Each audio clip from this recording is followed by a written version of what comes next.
warahmatullahi wabarakatuh. Ketemu lagi sama aku, Cindy Novita Anggraini. Terima kasih sudah klik video ini. Oke, untuk hari Kamis ini aku akan menceritakan cerita-cerita mengerikan gitu loh guys, di balik film-film kartun. Tapi ini yang ke part 2 ya guys. Jika kalian belum tonton video aku yang ke part 1, nanti aku sertakan linknya di bawah. Oke guys, gak usah lama-lama lagi gitu loh guys. Gak usah banyak ngomong, gak usah banyak kincong. Langsung aja ya guys. Nanti kalian bilang gini nanti, Cindy kamu kok lama banget gitu loh.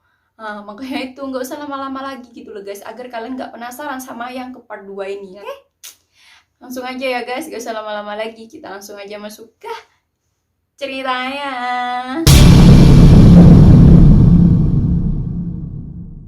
Masih dari animasi produksi Disney yang berjudul The Little Mermaid. The Little Mermaid ini diproduksi oleh Disney pada tahun 1989.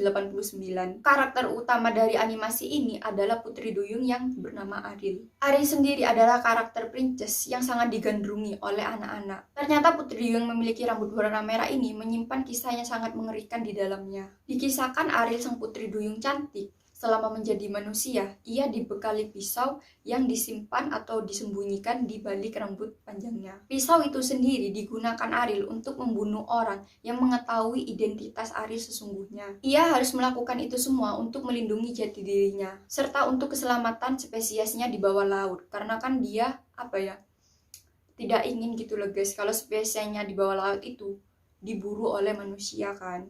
Makanya itu Ariel tuh melindungi dirinya gitu loh guys, dengan membunuh orang yang mengetahui identitas Ariel. Dalam kisah cintanya, ternyata Ariel ini juga bertepuk sebelah tangan. Pastinya kalian penasaran kan, kenapa cinta Ariel ini bertepuk sebelah tangan? Katanya pangeran yang dicintai Ariel ini meninggalkan Ariel gitu loh guys. Karena pangeran lebih memilih gadis lain untuk dinikahi, bukan Ariel yang dipilih gitu loh. Karena Ariel ini patah hati, makanya ia memutuskan untuk bunuh diri dengan pisau yang sering ia bawa. Aku sampai kaget gitu loh guys. Cuman karena patah hati dia bunuh diri. Padahal laki-laki kan banyak gitu loh. Aku juga ngerasa gak percaya banget gitu loh. Padahal Ariel ini juga cantik gitu loh guys. Sayang banget ya. Kalau dia nggak bunuh diri, pasti dia memiliki keturunan gitu loh, yang cantik-cantik juga pastinya. Kan Ariel ini juga cantik gitu loh guys. Beberapa tahun terakhir, serial kartun yang terkenal adalah Marsha and the Bears yang menjadi tontonan yang paling populer di Indonesia.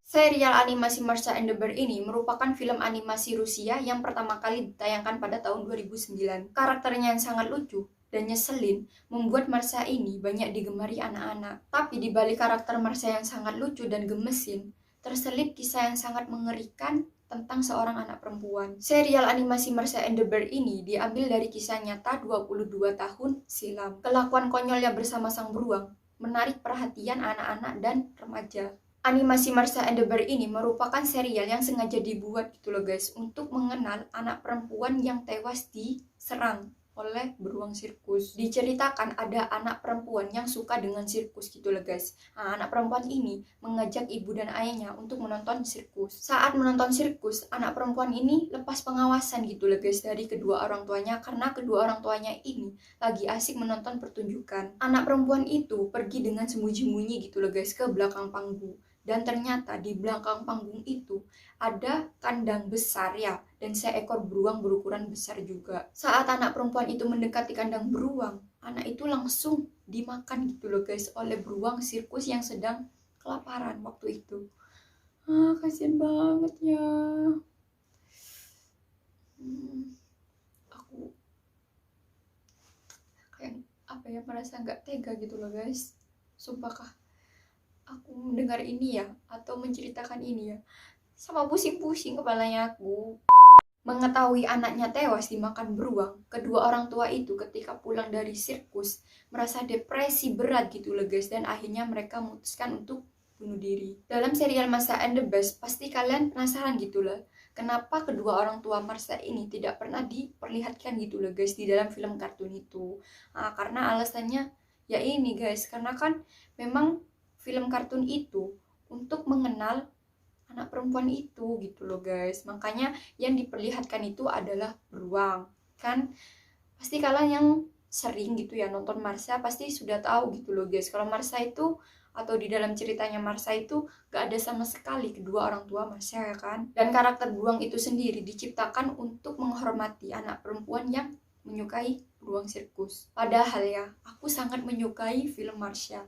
Tapi aku nggak tahu sama sekali gitu loh guys, kalau di balik karakter kartun yang lucu itu memiliki kisah yang memilukan ya kayak seperti ini. Aku hampir nggak tega gitu loh guys menceritakan ini kepada kalian.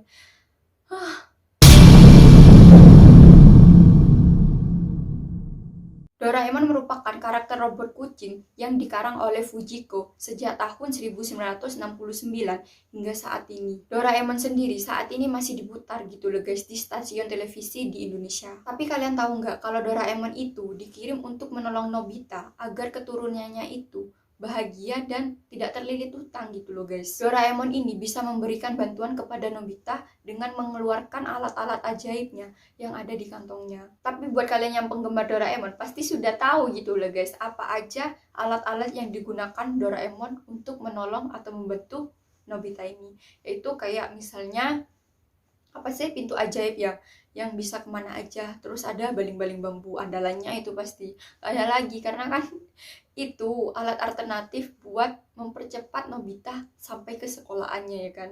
Pasti kalian yang suka nonton Doraemon pasti sudah tahu ya kan. Ya pasti sudah tahu lah, aku aja sudah tahu. Manga tersebut sukses dibuat anime yang menemani orang-orang tahun 90-an hingga sampai saat ini ya kan. Sampai aku dewasa gini aku sering nonton Doraemon nih guys. Mulai aku mulai aku kecil kok bayi sih, ngawur aja aku ini. Tapi sebuah patah menyebutkan setiap pertemuan pasti ada perpisahan kan guys. Hal ini juga terjadi kepada Doraemon dan Nobita. Akhirnya film Doraemon ini harus berakhir. Tapi sayangnya jalan cerita terakhir Doraemon menjadi rahasia hingga saat ini loh guys. Bahkan terdapat dua versi dari cerita terakhir Doraemon. Baru-baru ini salah satu cerita menyebutkan akhir bahagia dari Nobita dan Doraemon. Sayangnya yang lainnya justru menggambarkan keputusan gitu loh. Akhir cerita dari Doraemon ini ditulis oleh Naobu Sato beberapa tahun lalu. Berdasarkan dari skenario-nya mengenai baterai Doraemon yang sampai habis, membuat Nobita itu panik. Nobita pun diberikan dua pilihan. Yang pertama, ia harus mengganti baterai Doraemon. Namun membuat robot kucing itu kehilangan memori, termasuk kenangan indah bersama Nobita dan teman-temannya. Pilihan yang kedua, Doraemon ini akan diperbaiki oleh teknisi pada zaman Nobita. Entah sampai kapan gitu loh guys, waktu itu akan datang. Tapi sebelum teknisi ini datang, Doraemon itu akan mati suri gitu loh. Kan Nobita kasihan ya kan, gak ada temennya lagi gitu loh. Biasanya kan main sama Doraemon, tapi ini gak, Doraemon tuh gak ada baterainya sama sekali. Jadi Doraemon tuh harus mati suri guys. Tapi akhirnya Nobita itu berjanji untuk giat belajar memperbaiki Doraemon. Sekian lama Nobita itu berusaha, pastinya kan usaha tidak akan mengkhianati hasil kan. Karena kerja keras Nobita yang setiap hari dilakukan, makanya usahanya itu tidak sia-sia gitu loh guys. Murid yang saat itu diledek-ledek oleh temannya, yang mesti gitu loh guys dapat nilai 0, sekarang menjadi anak yang sangat cerdas ataupun pintar gitu loh guys di kelasnya. Bahkan Nobita akhirnya menjadi seorang peneliti robot. Karena Nobita telah menjadi peneliti robot, akhirnya Nobita itu sukses dan berhasil gitu guys memperbaiki Doraemon. Tapi Nobita ini juga berhasil gitu guys menikahi wanita pujaannya yaitu Shizuka. Setelah menikahi Shizuka, Nobita itu merasa senang karena kan telah menikahi wanita pujaannya. Ditambah lagi dia mempunyai keluarga kecil yang bahagia ya kan. Aku jadi seneng gitu loh. So sweet banget Nobita ini. Kalian kan tahu ya guys kalau Nobita ini mulai dulu suka sama Shizuka. Buat kalian yang penggemar Doraemon sama seperti aku ya kan, pasti sudah tahu kalau dari masih kecil ya, masih awal-awal sekolah, Nobita ini kan menyukai Shizuka ya kan. Dia selalu mencari usaha untuk mendekati Shizuka. Dan sekarang akhirnya Nobita bisa menikahi Shizuka ya kan. Karena aku jadi senang gitu loh guys. Anak yang dulunya malas gitu loh guys untuk sekolah, terus nilainya dapat 0 terus, dan sekarang menjadi anak yang sukses. Aku senang banget gitu loh guys dengan cerita-cerita yang kayak gini nih loh ya. Bikin aku bahagia banget. Meskipun ya intinya aku bahagia banget kalau Nobita itu menjadi orang sukses ya kan. Tapi dalam skenario kedua, cerita Doraemon itu jauh lebih mengenaskan gitu. Rupanya Nobita yang digambarkan sebagai anak ceria ternyata mengalami penyakit gangguan mental. Jadi karakter Doraemon dan cerita petualangan Nobita merupakan hayalan atau delusi dari Nobita, guys. Katanya di dunia nyata, Nobita ini menderita gitu loh, guys, penyakit yang parah dan hampir sekarat gitu loh. Semua kebahagiaan dalam film itu merupakan representasi gitu loh, guys, dari tubuh anak kecil itu, karena dia ingin merasakan gitu loh, guys, seperti anak-anak kecil pada umumnya. Kondisi Nobita yang sangat memprihatinkan membuat Nobita itu harus dirawat seumur hidup gitu loh. Kasihan banget.